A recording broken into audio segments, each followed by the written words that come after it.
Assalamualaikum warahmatullahi wabarakatuh. Jumpa lagi dengan cerita kita ya. Apa kabar kawan-kawan semua? Semoga selalu dalam lindungan Allah Subhanahu wa taala ya. Kali ini kita akan lanjutkan ke part kedua cerita Khalid bin Walid. Setelah part pertama kemarin menceritakan tentang asal usul dari Khalid bin Walid, untuk kawan-kawan semua yang belum menyimak part pertama tentang asal usul Khalid bin Walid, nanti akan saya letakkan link di pojok kanan atas, silahkan ya untuk mau menyimak. Dan kali ini kita lanjutkan, yaitu pada perang Uhud. Sebenarnya sebelum perang Uhud ini ada yang namanya perang Badar ya. Di perang Badar ini kaum muslimin yang langsung dipimpin oleh Nabi Muhammad Rasulullah SAW berjumlah 313 orang melawan 1000 orang kafir Quraisy, yang tentunya persenjataan atau perlengkapan perang dari kafir Quraisy itu lebih lengkap dan juga tentunya lebih banyak ya, karena 313 melawan 1000 orang. Dan walaupun secara jumlah itu kalah dan persenjataan yang jauh sekali perbedaannya dengan kafir Quraisy, itu pada waktu perang Badar perlengkapan dan persenjataan dari kaum muslimin itu sangat terbatas sekali. Bahkan pedang pun tidak semua membawa pedang, kuda hanya beberapa ekor, dan baju besi pun hanya yang punya saja. Akan tetapi berbeda kondisinya dengan para kafir Quraisy yang memang pada waktu itu sering berperang. Itu banyak kuda, banyak unta, baju sirah.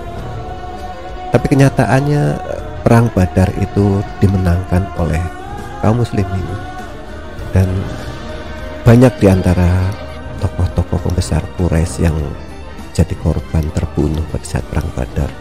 Dan itu menimbulkan euforia yang sangat buat kaum muslimin, dan tentunya menimbulkan kemarahan juga, kemarahan yang besar dari kaum kafir Quraisy. Kenapa mereka bisa kalah dengan pasukan yang lebih kecil dan persenjataan yang kurang lengkap?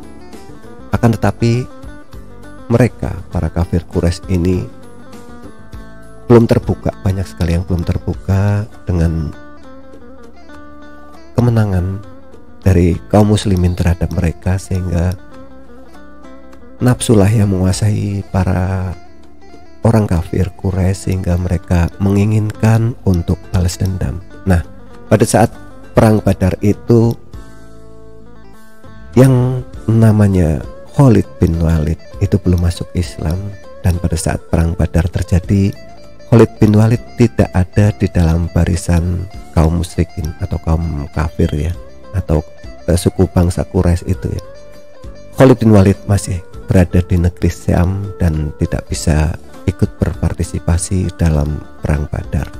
Mungkin bukan karena Khalid bin Walid tidak ada di dalam perang Badar sehingga kaum kafir Quraisy itu kalah, mungkin bukan seperti itulah ya. Akan tetapi pada saat itu memang Khalid bin Walid tidak ikut berpartisipasi dalam perang Badar. Nah, kemudian karena kebencian dari orang kafir Quraisy dan nafsu untuk balas dendam, sekitar tahun 625 Masehi, orang kafir Quraisy dari Mekah itu berangkat untuk membalas dendam kepada kaum muslimin yang pada waktu itu berada di Madinah, berarti ini setelah hijrah ya. Dan strategi yang dilakukan oleh orang kafir Quraisy itu mengumpulkan pasukan sebanyak-banyaknya dengan cara macam-macam ya, menghasut atau kemudian membakar orang Quraisy untuk membalas dendam kepada kaum muslimin, dan juga membayar orang yang mau berperang, sehingga orang-orang yang dibawa kafir Quraisy ini banyak yang terlatih, cukup terlatih untuk berperang. Dan juga di perjalanan itu terkumpul donasi 50.000 keping emas di dalam sejarah seperti itu ya. Dan kemudian juga pada perang kali ini Khalid bin Walid menjadi salah satu panglima perang yang mengomandani pasukan kavaleri yang berjumlah kisaran 200 kavaleri ya. Dan yang menjadi pemimpin dari pasukan kafir Quraisy ini adalah Abu Sufyan, dan ternyata istrinya juga ikut berperang, yaitu Hindun binti Utbah, yang kalau kita tahu julukan dari Hindun binti Utbah adalah pemakan hati. Nanti diceritakan sedikit lah ya tentang Hindun binti Utbah ini. Ternyata di dalam pasukan kafir Quraisy ini selain mereka membawa perbekalan, juga membawa harta dan wanita juga, semuanya dibawa ya. Jadi jumlahnya kisaran 3.000.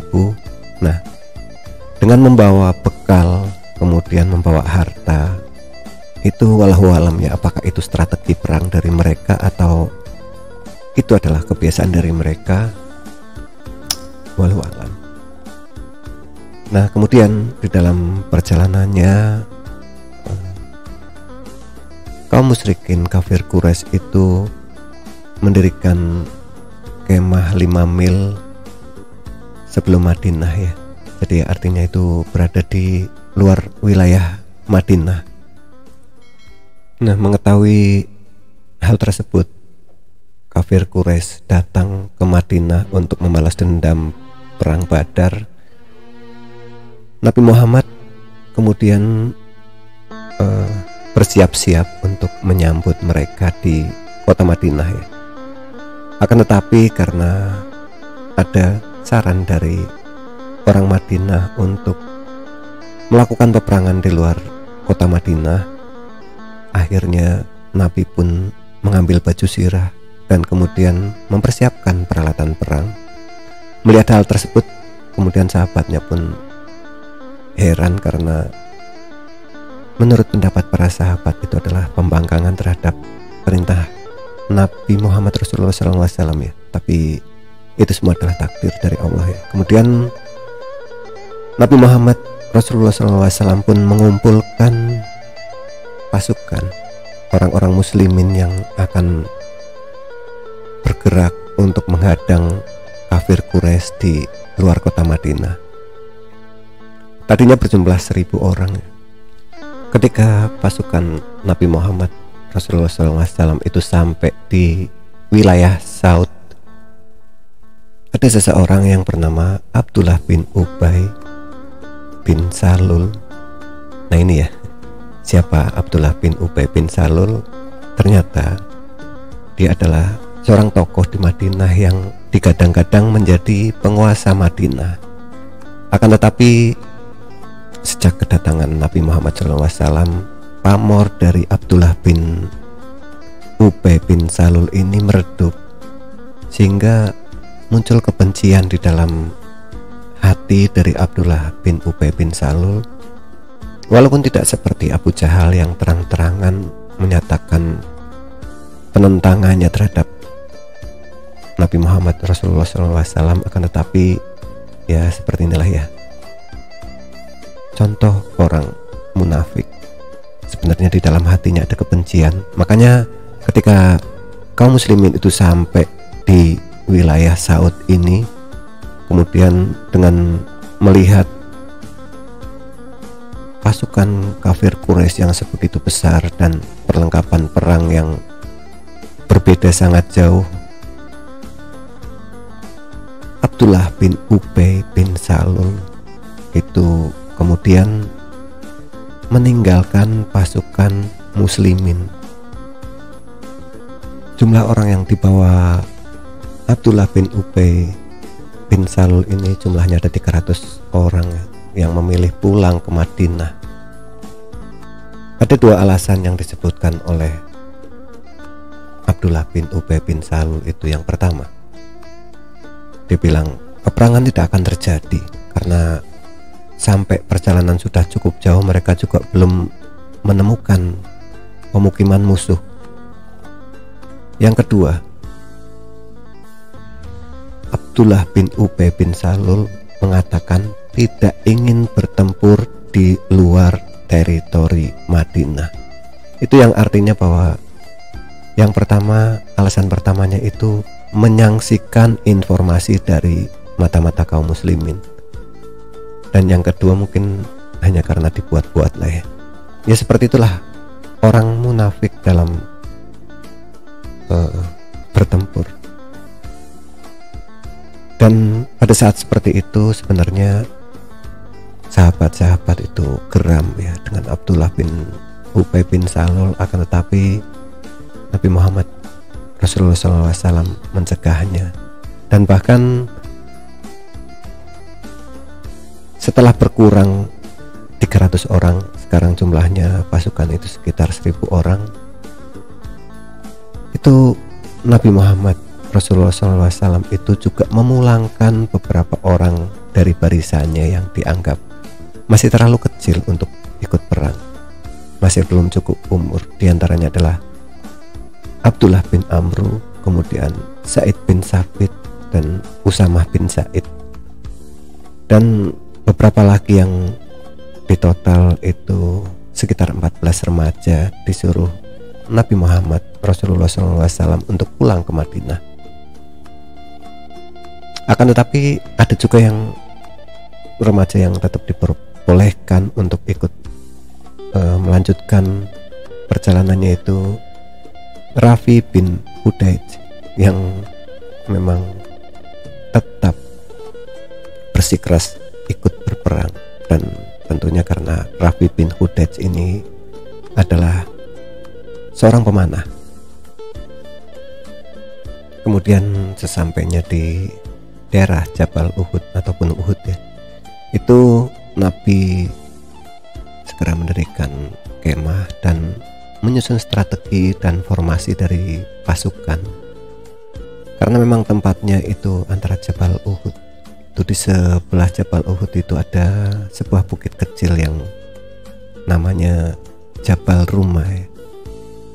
Kemudian Nabi Muhammad mempersiapkan strateginya, yaitu menempatkan 50 pemanah di bukit kecil ini. Karena memang dari karakter pemanah, dia akan memberikan keuntungan lebih apabila berposisi di tempat yang lebih tinggi, sehingga akan lebih efektif untuk menyerang ataupun menghalau musuh yang akan datang. Dan yang memimpin pasukan pemanah di Jabal Rumah ini adalah Abdullah bin Jubair. Nah, di antara Bukit Uhud dan Bukit Rumah ini, pasukan Rasulullah SAW itu bersiap sedia menyambut kedatangan kaum kafir Quraisy. Memang kalau dilihat dari strategi perangnya ya, untuk sebelah kanan itu ada Bukit Uhud yang tidak memungkinkan pasukan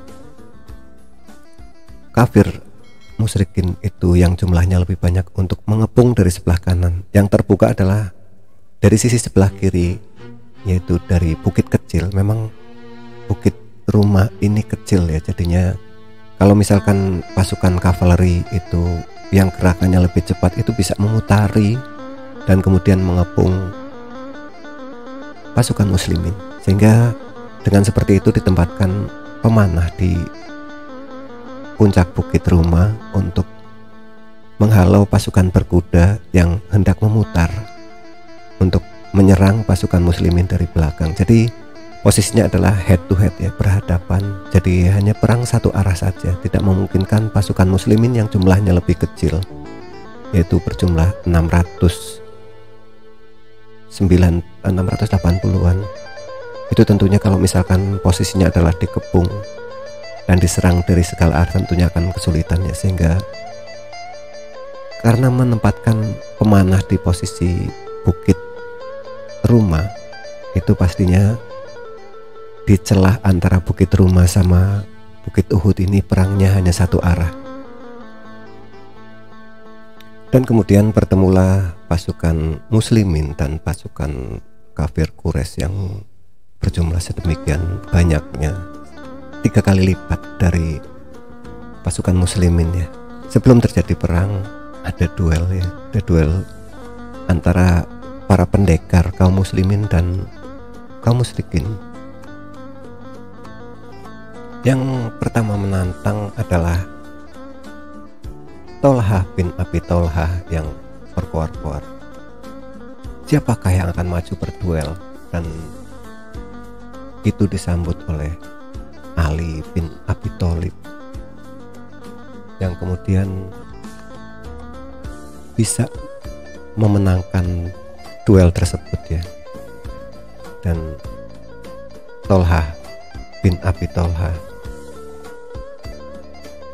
akhirnya digambarkan terbelah dua oleh pedang dari Ali bin Abi Thalib. Dan 3 orang yang menjadi singa padang pasir dari kaum muslimin adalah Ali bin Abi Thalib, kemudian Hamzah bin Abdul Muthalib, dan Abu Dujana ya. Abu Dujana ini ada kisah yang sedikit diceritakan ya, yaitu pada saat Abu Dujana mengambil pedang yang ditawarkan oleh Rasulullah, dan setelah mengambil pedang dari tangan Rasulullah, Abu Dujana mengeluarkan ikat kepalanya. Dan memang Abu Dujana ini terkenal dengan ikat kepalanya ya. Jadi setelah Abu Dujana mengambil pedang itu dan mengikat kain di kepalanya, kemudian dengan congkaknya Abu Dujana sambil mengayun-ayunkan pedang berjalan di antara barisan pasukan muslimin dan pasukan kafir Quraisy ya. Sampai kemudian melihat gayanya yang congkak seperti itu pun ada hadis dari Rasulullah ya, yang mengatakan bahwa cara jalan seperti ini itu dibenci oleh Allah, kecuali di tempat seperti ini. Memang berarti memang dengan congkaknya dan stylenya Abu Dujana itu yang membakar juga semangat kaum muslimin dan juga membuat ciut nyali musuh. Dan tadi ada tentang Hindun ya, saya mau ceritakan sedikit tentang Hindun bin Utbah yang mendapat julukan si pemakan hati. Kenapa mendapat seperti itu ya? Karena Hindun bin Utbah adalah otak dari syahidnya paman Nabi, yaitu Hamzah bin Abdul Muthalib, yaitu Hindun bin Utbah, istri dari Abu Sufyan bin Harb, memerintahkan seorang budak yang bernama Wasi untuk membunuh Hamzah, dan sang budak ini dijanjikan akan dibebaskan dan juga mendapatkan imbalan besar. Kemudian Wasi pun menurut, dan dia membawa tombaknya dan mengendap-endap untuk mencari Hamzah.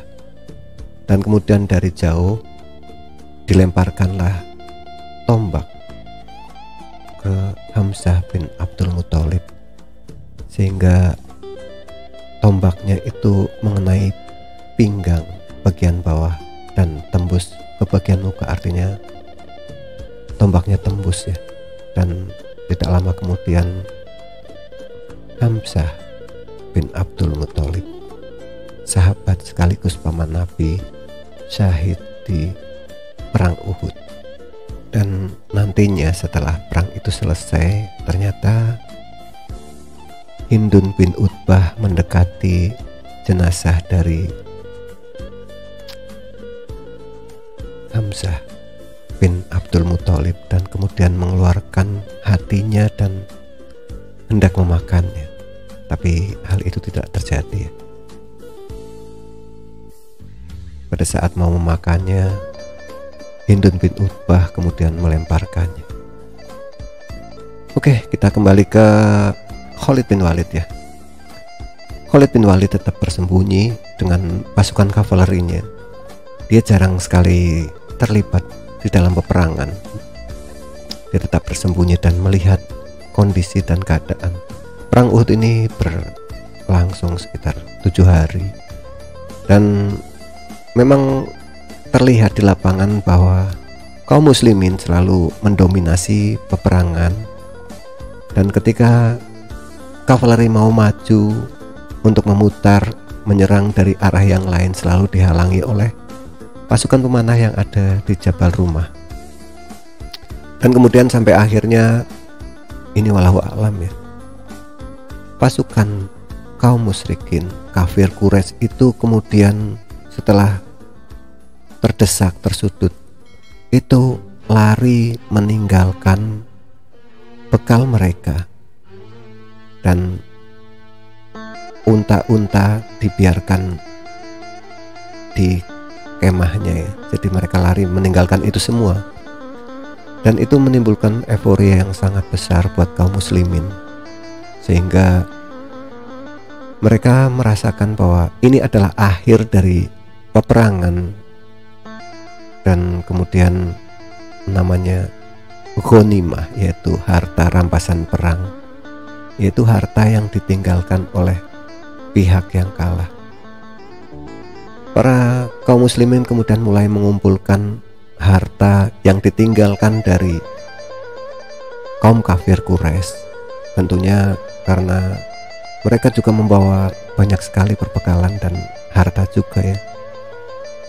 Itu cukup banyak, dan akhirnya para kaum muslimin sibuk mengumpulkan harta tersebut.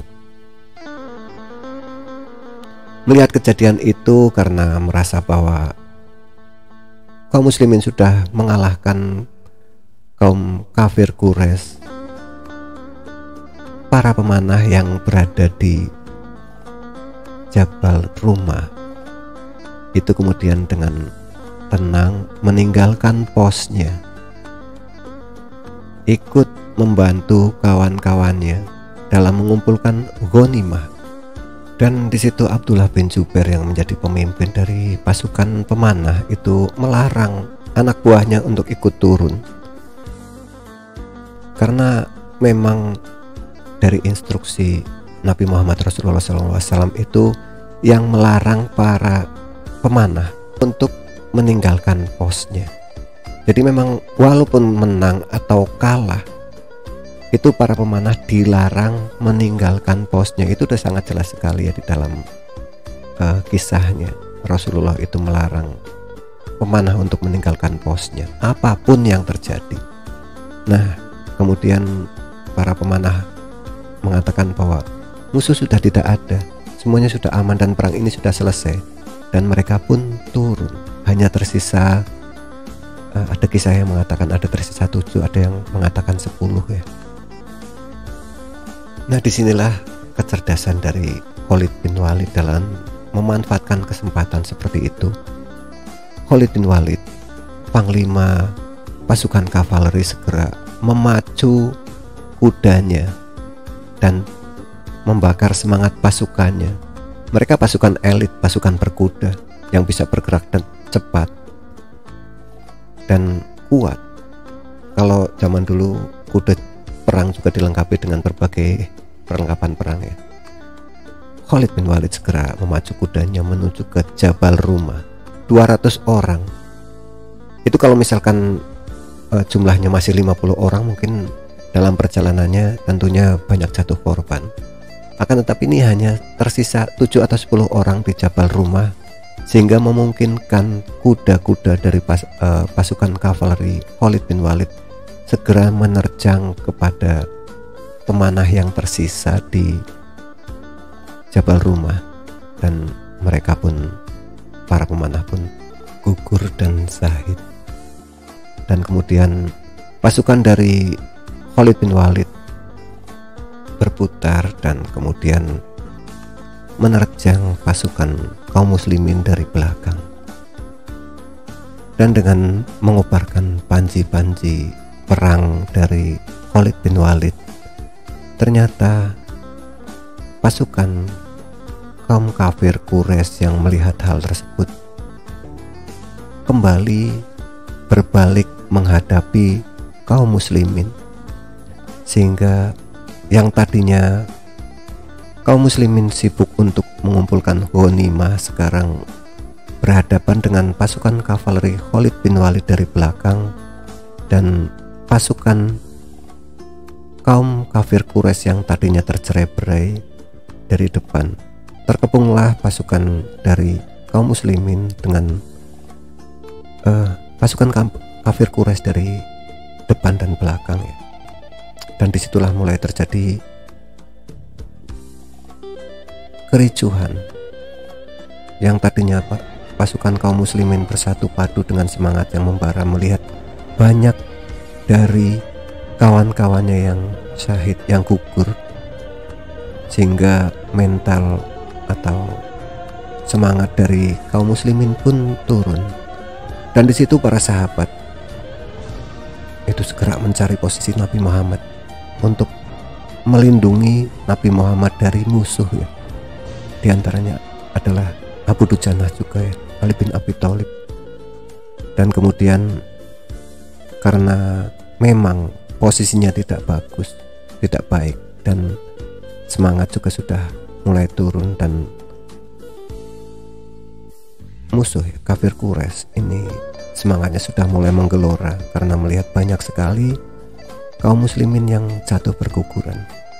Itu semakin merangsek ya. Dan kemudian akhirnya dengan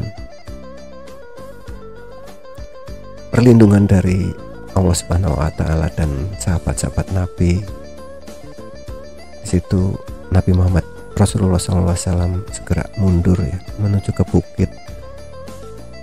Dan akhirnya walaupun dikejar oleh pasukan dari Khalid bin Walid karena memang di situ daerahnya berbukit ya, akhirnya Khalid bin Walid pun menghentikan pengejaran pasukan mereka terhadap kaum muslimin dan mengatakan bahwa kita sudah menang perang, mereka sudah mundur. Dan dari perang Uhud itu ya, ternyata pasukan kaum muslimin hampir seluruhnya terluka. Dan yang gugur di perang Uhud itu sekitar 70 atau 75 orang. Sedangkan dari pasukan kafir Quraisy hanya sekitar 20-25 orang. Itu merupakan suatu pukulan ya. Dan mungkin ada beberapa kejadian yang menjadikan perang Uhud itu adalah kekalahan yang membuat pilu, memilukan. Dan juga mungkin salah satunya yang diakui bahwa disitulah kecerdasan dari Khalid bin Walid, strategi dan kecepatan membaca situasi dari Khalid bin Walid. Dan itu diakui juga oleh Nabi Muhammad Rasulullah SAW ya, bahwa Khalid bin Walid itu adalah sosok pemuda yang tangguh, perkasa, cerdas, ahli strategi. Itu ya yang membuat nama Khalid bin Walid bersinar di perang Uhud. Mungkin sampai di sini dulu ya part keduanya. Nanti mungkin di part ketiga saya akan lanjutkan dengan cerita masuknya Khalid bin Walid ke dalam barisan pasukan kaum muslimin. Khalid bin Walid adalah panglima yang kecerdasannya diakui oleh dunia. Terima kasih kawan-kawan semua, dan semoga cerita ini bermanfaat. Ada makna yang bisa kita ambil dari kisah yang terjadi perang Uhud. Selain dari keberanian dan kecerdasan Khalid bin Walid, juga ada beberapa ya tadi ya. Ada Abdullah bin Ubay bin Salul, dan juga Abu Dujanah yang sombong tapi di dalam medan pertempuran itu dibolehkan, dan juga singa Allah Ali bin Abi Thalib, Hamzah bin Abdul Muthalib, dan Dujanah ya, Abu Dujanah. Terima kasih kawan-kawan semua, kita jumpa lagi di part mendatang tentang masuknya Khalid bin Walid ke dalam barisan kaum muslimin. Saya akhiri sekian, dan apabila ada kekurangan atau kesalahan dalam hal penyebutan atau kata-kata ya, saya mohon maaf sekali, karena saya hanya manusia, tidak luput dari kesalahan dan kekurangan. Hanya Allah saja yang pemilik dari kebenaran mutlak. Wabillahi taufiq wal hidayah. Wassalamualaikum warahmatullahi wabarakatuh.